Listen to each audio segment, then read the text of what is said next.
Okay, we're going back to the old school, just numerical variables, consumption and temperature. I did it before, but why not again? Straight from scratch. This is one of the easiest ones to do in case you're doing a final project on this. ggplot, ice cream, and then we'll go through it. And then it is just the basic AES. Now you're asking yourself, you don't even have to write X equals or Y equals, but I won't to show you. So as we know, X is the independent variable. So we'll just put temp, right? And then consumption is probably way down here. Nope. Boop, here it is. You could actually write the S to do it. Now this is just basically geom point. And that's because they're all independent. You can do geom line, but I've found them to be kind of ugly. Now, check this out. So again, as you know, this is kind of the more boring one. This is the data set. I do it in there, but as I showed you people before, if you start looking at it, oh yeah, you can put the line in there. For time's sake, I'm gonna copy and paste. Oops, go up here. And then put that in there, stat smooth method LM, because we use the LM function. That's linear model, you should know from the beginning of class. And basically, remember, this is just the labs. So I'll just copy and paste it, but it's easy, right? And I'll then show you how to do it. You got to put the plus there. And then you've got ggplot ice cream, AES, temp consumption, GM point. But then do we want a color, right? I do little colors. Let me see what I did in this one. I liked it. And we could do size temperature. So as it changes sizes, temp and color temp. So well, I don't know if I like that. Let me see color. Let's go for, oh, red I haven't used. I like red. So let's take a look what happens. Oh my goodness, look at that. You don't want that. GM point red, that is crazy. But it does mark that it's getting bigger and bigger. So let's get rid of this. That is funny. Let's get rid. That's why I like fooling around with this stuff. Let's just do color red. We don't have to do a size.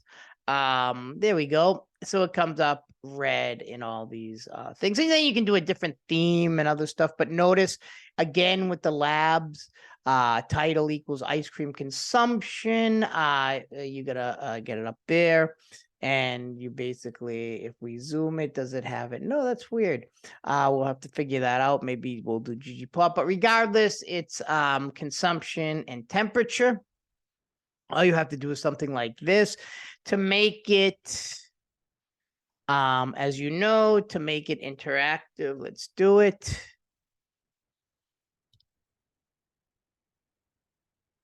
ggplotly. We have to close it though there, so it's in there. And then it becomes really cool. Let me see something. Title didn't pop up. You know, that's a weird, there it goes. I had a capital T. That's the one thing about R that's really interesting is that you can like make things like, watch this, you know, like take this and move this X 1,000 places, move this, you know, Y from here, 1,000, and it still comes up, but it's very, very sensitive to capitalized letters. And that's why that I'm glad I noticed that this T has to be non-capitalized. It has to be minuscula. All right, so ice cream consumption, then you see the more ice cream you make, the more, the hotter it is, the consumption goes up. So if you are doing a final project with just numerical variables, that's a pretty easy one to do. And then there are cool things you can do with it. Like, what did I just do? Where's the, yeah, I did color red, but if you do color temperature, let's take a look. Color temperature and size. temperature.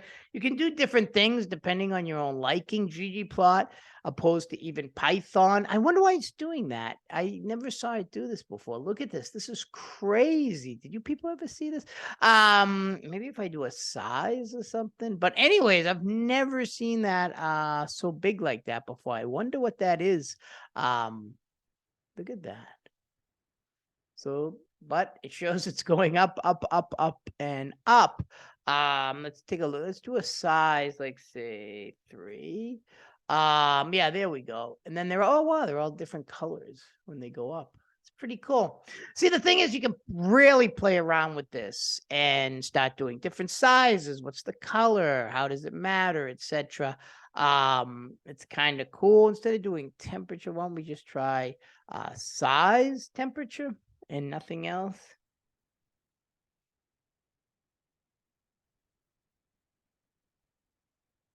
That is even beyond weird. So why don't we go back to the better looking one? It's gonna be depends on what you think is better.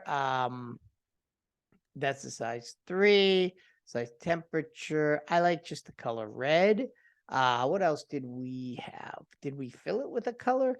I forget. Is it whether it's you can put it in this one? Can we do a color here? Equals say green. And it worked. So that made this green go up. Boom, boom, boom. Etc. So it's green and red. So you can like play around with this all you want. If you want to, again, just export it, save the image, and then you can upload it into your paper. So all you're doing here is running something and then making a graph. And I think that's a pretty cool final project. So I hope you enjoyed some of these ways, and also within the videos themselves, I do show ways in which you can create interactive and other types of graphs. So we did the mosaic, we did the bar chart with numerical dependent variables. Then we did like Titanic, which is all categorical variables. We did now numerical variables, etc. Mosaic plot. So you can play around with it, and I'm pretty sure you could actually do like say a mosaic with say Titanic. You can play around with all these as much as you want. That's what R is, like this infinite. Our studio, our being the statistical environment, our studio being the user-friendly interface. You could basically do so much stuff. It's like endless. It's infinite.